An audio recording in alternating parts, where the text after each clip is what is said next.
Doctor, আপনি আমাকে বাঁচান। ডাক্তার বলল, তোমার মাকে বাঁচাতে হলে ৮ লক্ষ টাকা লাগবে। আমি বললাম, ডাক্তার, আমি মাত্র ক্লাস 8-এ পড়ি। আমার বয়সটা অল্প।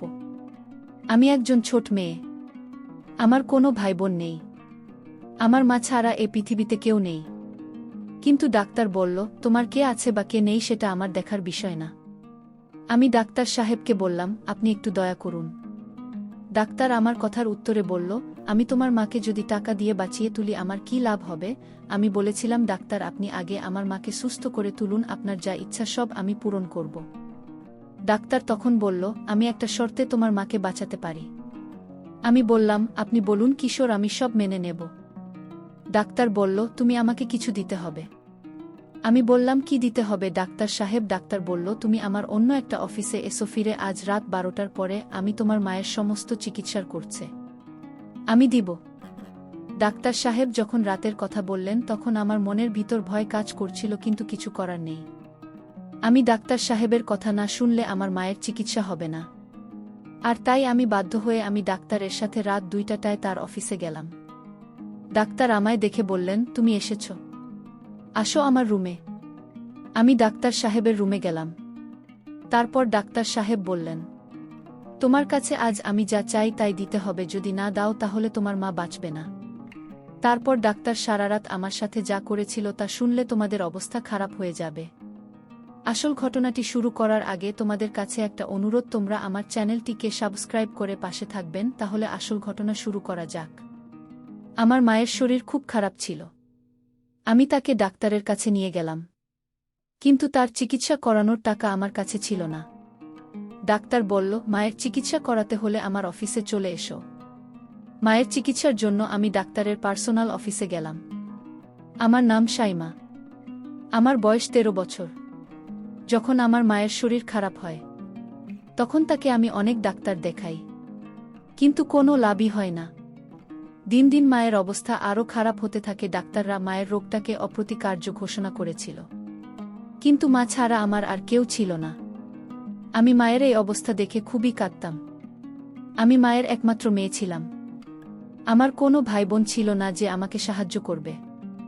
মায়ের চিকিৎসার জন্য আমি আমাদের সমস্ত জমিজমা বিক্রি করে দিয়েছিলাম। এখন আমার হাতে বেশি টাকাও নেই। মায়ের অসুস্থতার খবর পেয়ে একদিন কাকা আমাদের বাড়িতে এসে বলে, তোমাদের উপর দিয়ে এত ঝড় বয়ে গেছে, আর তোমরা আমাকে একবার খবর দাও। একবার যদি আমাকে ফোন করতে, তাহলে তো আমি চলে আসতাম। আমি কাকে কি আর বলব, অনেকবার আমি কাকার বাড়িতে ফোন করেছিলাম আমাদের অবস্থার কথা বলার জন্য, কিন্তু কাকিমা প্রত্যেকবার আমাকে অপমান করে ফোন কেটে দিয়েছিল। কাকিমা বুঝতে পেরেছিল যে আমি তার স্বামীর আর ছেলের কষ্ট করে রোজগার করা টাকা খরচা করতে চাই। কাকা মায়ের সাথে অনেক কথা বলার মা চুপ করে শুনল। মায়ের সাথে কথা শেষ হওয়ার পর কাকা আমাকে বলল, সাইমা, তোমার জিনিসপত্র গুছিয়ে নাও, তোমরা আমার সাথে আমার বাড়িতে যাবে। আমার একবারে ইচ্ছে ছিল না তো কাকার বাড়িতে যাওয়া। কাকার ছেলেকে আমার পছন্দ নয়, কিন্তু কাকা বলল, যতদিন না আমার মা পুরোপুরি সুস্থ হচ্ছে ততদিন আমরা তাদের বাড়িতেই থাকবো পারে। আর কাকার বাড়িতে থাকা মানে রোজ কাকিমার কথা শোনা। কাকিমা এমনিতেই আমার সৌন্দর্য দেখে হিংসা করত। সে বলতো আমি সব ছেলেকে আমার রূপের জালে ফাঁসায়, কিন্তু কাকা জোর করল, তাই আমাকে বাধ্য হয়ে জিনিসপত্র গোছাতে হলো। কাকা আমাদের তার বাড়িতে নিয়ে গেল। কাকি তো এই খবরটা পেয়ে গোটা বাড়ি মাথায় তুলে বলতে লাগে, এমনিতে এত খরচ, তার উপর আরও 2জন মানুষকে বাড়িতে নিয়ে এলে এদের খাওয়া পড়া খরচা কে দেবে? তখন কাকা গিয়ে কাকির কানে কানে কিছু একটা বলার কি চুপ করে গেল। কাকি আমাকে বল, যাও সাইমা, তোমার মাকে নিয়ে ঘরে যাও। আমি যেতে যেতে ভাবতে লাগলাম যে কাকে এমন বললেন, কাকিকে যে তা কি রকম বদলে গেল। কিন্তু কিছুক্ষণ পর আমি ব্যাপারটা ভুলে গেলাম আর মাকে নিয়ে চিন্তা করতে শুরু করলাম। আমি ভাবলাম যে আমি যদি শহরে কোনো ছোটখাটো একটা চাকরি খুঁজে নিই তাহলে মায়ের চিকিৎসার টাকা জোগাড় করতে পারব। কিন্তু আমার চিন্তা ছিল যে কাকা যদি আমাকে চাকরি করতে না দেয়। পরের দিন সকালে উঠে আমি প্রথমে রান্নাঘরে গেলাম কিছু খাবারের বন্দোবস্ত করতে। তখন কাকি রান্নাঘরে এসে আমাকে বলল, দেখো সাইমা, এখন তো তোমাকে আর তোমার মাকেই বাড়িতে থাকতে হবে। তুমি তো জানো জিনিসপত্রের দাম কি রকম বেড়েছে। তুমি এক কাজ করো, শহরে কোনো ছোটখাটো একটা চাকরি খুঁজে নাও, তাহলে কিছু না হোক মায়ের ওষুধ খরচা তো তুমি দিতে পারবে। বাকি ব্যবস্থা আমি আর তোমার কাকা করে নেব, সে নিয়ে তোমায় ভাবতে হবে না। আমি কাকির এই রোগটা কোনোদিনও দেখিনি। তার ব্যবহার একদম বদলে গিয়েছিল, আমার মায়ের খুব ভালোভাবে খেয়াল রাখছি। আমি দেখে অবাক হলাম যে এক রাতের মধ্যে কাকে এতটা কি করে বদলে গেল। কাকা কি এমন বল কাকিকে যে সে নিজেকে বদলাতে বাধ্য হল? সে যাই হোক, সে আমার সাথে খুব ভালো ব্যবহার করছিল। আমি তো এই বিষয়ে খুশি ছিলাম যে আমি এখন চাকরি করতে পারব, কেউ আমাকে বাধা দেবে না। আমি ঘরে এসে মাকে বললাম যে আমি চাকরি করতে চাই, কারণ আমি জানি মায়ের এটা জানা দরকার। তার মেয়ে সারাদিন কোথায় থাকবে, মা আমাকে চাকরি করতে বারণ করো না। মা ও বুঝতে পেরেছিল যে এখন আমরা কাকার বাড়িতে আছি, তাই নিজেদের খরচা যতটা সম্ভব নিজেদেরকেই চালাতে হবে। শহরে আমার একটা বন্ধু ছিল, তার নাম সুমন। আমি তাকে ফোন করে সব কথা বললাম। সে বলল, সাইমা তুমি আমাকে 2 দিন সময় দাও, আমি চেষ্টা করছি আমার অফিসে তোমাকে একটা কাজ জোগাড় করে দিতে। যদি তোমার এখানে কাজটা হয়ে যায় তাহলে খুব ভালো হবে, আমরা 2 বন্ধু একসাথে কাজ করতে পারব। কথা শুনে আমি খুব খুশি হলাম, কারণ আমি প্রথমবার শহরে কাজ করতে যান। কিন্তু আমার ভয় লাগছিল এই ভেবে যে শহরের পরিবেশটা কেমন হবে, আমি ওখানে গিয়ে মানিয়ে নিতে পারব কিনা। এই ভাবতে ভাবতে 2 দিন কেটে গেল। 2 দিন পর সুমন আমার বাড়িতে চলে এলো। সে বলল, সাইমা তোমার ভাগ্যটা খুবই ভালো, কাল আমি অফিসে তোমার কথা বলতে ওরা তোমাকে নিতে রাজি হয়ে গেল। ওদের একটা ভালো মেয়ে দরকার ছিল, এটাও বলেছে যে তোমাকে ভালো পারিশ্রমিক দেওয়া হবে। সুমনের কথা শুনে আমি খুব খুশি হলাম, কিন্তু আমার চিন্তা হয় যে অফিসের মালিক কেমন হবে। পরের দিন সকালে আমি সুমনের সাথে অফিসে এলাম। এসে আমি জানতে পারলাম যে মালিক আমাকে কাজে রেখেছেন। তিনি কোনো কাজে কিছু দিনের জন্য শহরের বাইরে গেছেন। এটা একটা সার্জিক্যাল কোম্পানি ছিল, যেখানে চিকিৎসার সরঞ্জাম তৈরি হতো। প্রথম কদিন আমাকে শূন্যের সাথে রাখা হতো, যাতে আমি ভালো করে কাজ শিখতে পারি। প্রথম দিন আমার অফিসে আসতে অস্বস্তি হচ্ছিল, কিন্তু আস্তে আস্তে আমি এখানে পরিবেশের সাথে নিজেকে মানিয়ে নিলাম। আমি শূন্যের সাথে অফিসে আসতাম, আর ছুটি হলে তার সাথে বাড়ি ফিরতাম। 15 দিন হয়ে গেল আমি এখানে কাজ করছি, কিন্তু এখনও আমি আমার মালিককে দেখতে পাইনি। আমি এখনও জানি না তিনি কে, আর তিনি কেমন। আমি একবার ওনার সাথে দেখা করতে চাই, যিনি আমাকে কোনো ইন্টারভিউ না নিয়ে চাকরিতে দিয়ে দেন।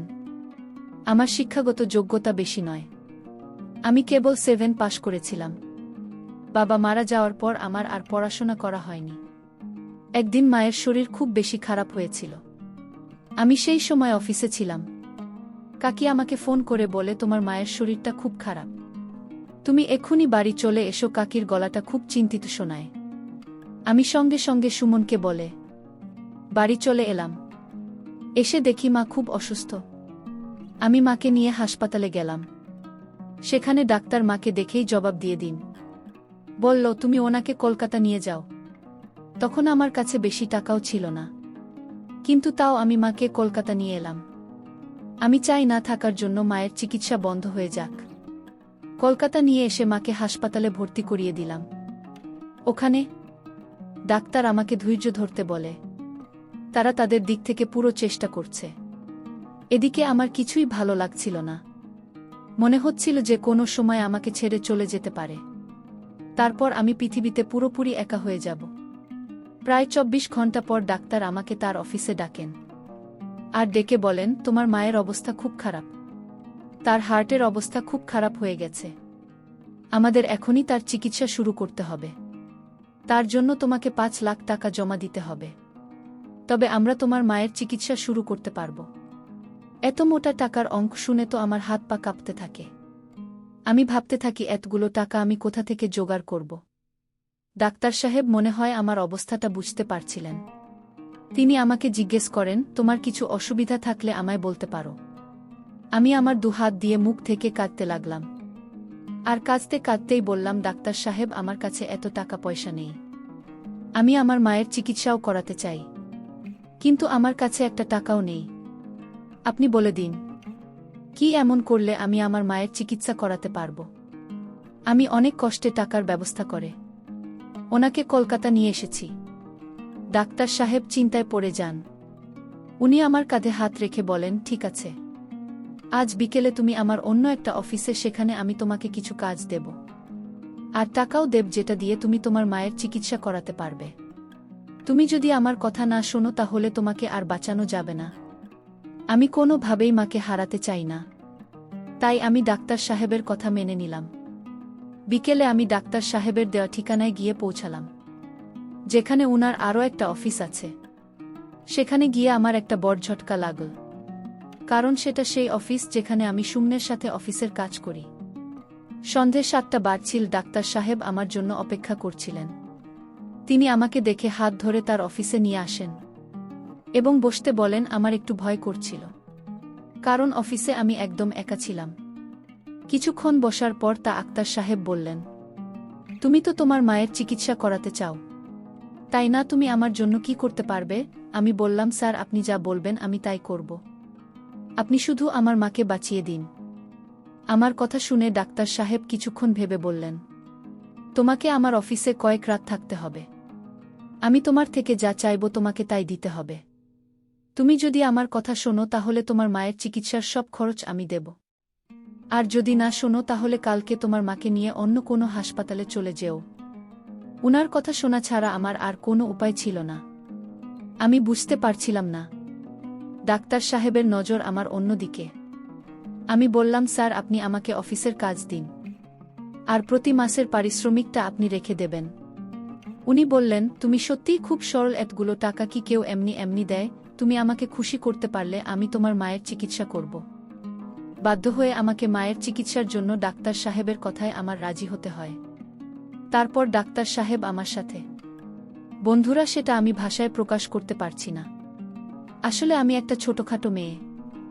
আমি ডাক্তার সাহেবকে বলেছিলাম, ডাক্তার, আমার তো তেমন বয়স হয়নি। তারপরও ডাক্তার আমার কোনো কথা শুনল না। এছাড়া তো আমার আর কোনো উপায় ছিল না। আমার নিজের উপরই ঘেন্না হচ্ছিল। পৃথিবীর সমস্ত ডাক্তারদের উপরে রাগ হচ্ছিল। মনে হচ্ছিল এরা কেমন ডাক্তার, রোগীদের প্রাণ বাঁচানোর জন্য। এরা লোকদের যা ইচ্ছা তাই করে। দুর্বলতার সুযোগ নিয়ে তারা এসব করে। আমার নিজের উপর রাগ হয় এই ভেবে যে আমি এরকম একটা জায়গায় চাকরি করছিলাম। আমি যদি জানতাম যে সুমন আমাকে যে অফিসে কাজ করতে নিয়ে যাচ্ছে সেখানে ডাক্তার এরকম, তাহলে আমি কখনোই এই চাকরিটা করতাম না। আমি যখন পরের দিন কোনো রকমে নিজেকে সামলে হাসপাতালে গেলাম, তখন আমি জানতে পারি আমার মা সুস্থ হয়ে গেছে। আমি আরও জানতে পারি মায়ের যত চিকিৎসার পর সব টাকা কাউন্টারে দিয়ে দিচ্ছে, আর আমার মায়ের চিকিৎসাও ভালো করে হয়েছে। আমি তা দেখে অনেক খুশি হয়েছিলাম, কিন্তু আমি তো বুঝতে পারছিলাম কিসের জন্য ডাক্তার আমাকে বাঁচিয়েছেন। এই দুনিয়ার স্বার্থ ছাড়া কেউ কাউকে উপকার করে না। ডাক্তার সাহেবের সাথে আমার কাজ দেখে আদায় করে নিল, আর তার বিনিময়ে আমাকে টাকা দিয়ে বাঁচিয়ে দিল।